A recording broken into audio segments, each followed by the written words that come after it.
Foundationalism and Coherentism, what I think.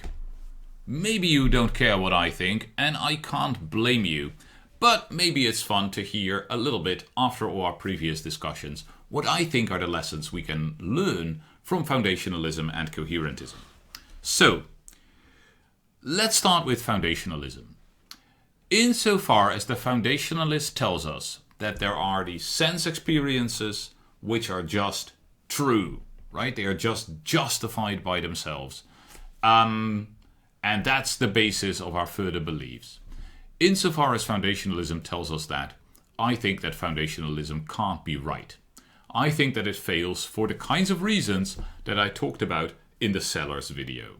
Right? It seems to me that whenever we are experiencing the world, we are already engaged in a fairly complicated epistemic process of interpretation, of judgment, something where at every point the question of whether we're doing it in the right way or the wrong way is already pertinent, is in fact already being asked and answered when we judge. Right? The judgments of perceptions are not something, the judgments of perception are not something that is just given to us. No, we actually make those judgments. We've got to take responsibility for them. Without taking responsibility for judgments, we are not in fact really experiencing a world. So, that's something where it seems to be that foundationalism is on the wrong track. But a lot of opponents of foundationalism, that is, a lot of coherentists, have followed Quine in drawing the conclusion, or maybe just proposing the conclusion, that everything is up for grabs. Right? That anything that we believe, we can throw out and adopt something new, adopt something else, and that therefore there's nothing in our beliefs that is sort of really self-evident, that is non-negotiable, that is a kind of bedrock upon which we judge and do things. And I'm really not convinced that that is right. And so I'm tempted to say that foundationalism is right insofar as it is possible to identify certain things, certain ideas, certain beliefs that are the bedrock of all our thinking. Because these ideas are, constitutive of thinking. Take something like the law of non-contradiction, right? That you can't just accept A and accept not A, right? That seems to me really something that if you throw that away, there's no more throwing away because there's no more thinking. Right, and maybe in a slightly less dramatic way, this is true for all kinds of ideas, like logical ideas, we might call them, that structure how we think. Right, that if you have some evidence and you believe that the evidence supports a certain hypothesis, then you have a reason to accept that hypothesis. You have to believe that, right? If you throw that out, if you say, well, if you've got some evidence, and this evidence supports a hypothesis, then it's perfectly okay to, embrace the exact opposite of the hypothesis. Then you've given up thinking, right? And you can't give up thinking, at least not thinkingly. As long as we are in the epistemic realm, certain ways of handling ourselves, which can be expressed in certain propositions that we believe about logic, about reasoning, about us, maybe also about perception, about our relation to the world, maybe also about certain sort of metaphysical structures of reality, maybe about causation, about time, about space. Certain things are not negotiable, right? They have to be there in order for us to be thinking beings who are engaged with trying to find out the truth about the world. And insofar as that is a sort of bedrock, you could say that I'm with the foundationalists. Even though I don't think that we sort of necessarily have to have that bedrock ready, and make it explicit before we can reason, of course. I mean, that's something that we do later in a sophisticated state of being philosophers. So, foundationalism, when it comes to experience, I don't think it works that way. Experience is too active for that. But that activity of experiencing and thinking has a certain sort of structure, a certain logic that we can't just give up. So in this formal realm of how we think and reason, okay, I think that there are, certain things that are really solid, right? And asking for a further justification of them might indeed not make sense. Okay. What about coherentism? So, coherentism tells us that experience is always something that takes place in a realm of things that we already believe, right? It tells us that all experience is already judgment, that it's already about trying to interpret what we're doing by making connections with other beliefs and by justifying our interpretation, the interpretation in the experience, through all the other things that we believe about the world.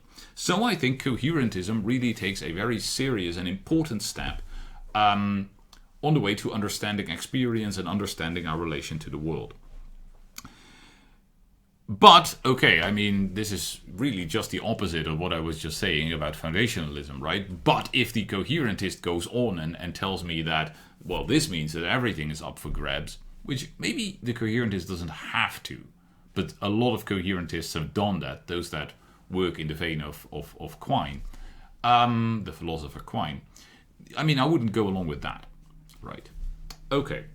Then, and this is a promise I made in the previous video, I don't think that coherentism can be quite correct as a definition of justification, right? I don't think that foundationalism was right as a definition of justification. I also don't think that coherentism can be right as a definition of justification. So a coherentist definition of justification would be something like this. It would say, well, I am justified in believing P if and only if P coheres with my other beliefs. Right? And I just don't think that that's right. I don't think that you can look at somebody's beliefs and at the relationships of coherence between them, whether it's deductive logic or probabilistic logic or explanatory logic or whatever those relations are. You can't just look at that and see whether these beliefs are justified or not. And I'm going to give you an example.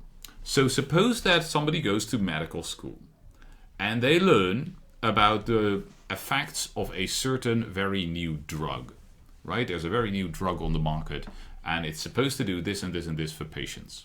All right. So that's what they learn, and everything they learn about it coheres with the other medical knowledge that they gain, right? And let's say that they are really justified in believing all of this stuff, right? Maybe they even read the original research papers. They're really justified in believing that this drug has effects A, B, and C. 20 years go by, right? This person doesn't practice medicine. They've had a career change. They don't practice medicine. They do nothing. They read nothing about medicine, about this drug. Nothing. 20 years go by. They still have the same beliefs, right? Nothing changed. They just kept all those beliefs. Are they still justified in believing that this drug has effects A, B, and C? I don't think so, right? We're 20 years further on. If they want to know what the effects of the drug are, they should check out the new medical knowledge of the past 20 years. Right? This was a new drug introduced 20 years ago, kind of experimental. Of course, we know more, right? And maybe we know that it was right, what we thought 20 years ago, but maybe we found out that it was wrong or that it's more subtle. These beliefs are no longer justified, right? Even though nothing changed in the structure of belief, right? They believe the same, this person believes the same things, it's exactly as coherent as it used to be, but 20 years have passed. This context matters, right? You can't just keep believing something if you know that there's probably more and new and better evidence out there. So, context matters. Justification is apparently not just a state. It's more something like a process. How should we think of it? Well, I think we should think of justification as not so much, it's not so much about the structure. Right, that's how we introduced this topic. We said, okay, there's this belief. Well, if it's justified, is that because of an infinite chain, or is it because of it's built on a foundation, or is it because of some kind of coherence? Well, that's not really what justification is. right? That kind of, like a kind of pattern that we find in beliefs. What justification really is a responsibility. I mean, I'm justified in believing something if I believe it responsibly. And believing it responsibly might have something to do with how I connect it to other beliefs. But of course, it's much broader than that. It also means that I should, try and search for the best evidence that there is. That I should not confine myself to only sources that I know in advance are going to agree with me. That if I know that there's probably new evidence, I should seek it out. Right? All of that has to do with responsible believing. Justification, I mean, I am justified in my belief if I arrived at it, and if I continue to hold it, responsibly. And that just is not a case of, just checking out the logical relationships between my beliefs. It has to do with my entire epistemic world, right? With what is the evidence? How did I seek it out?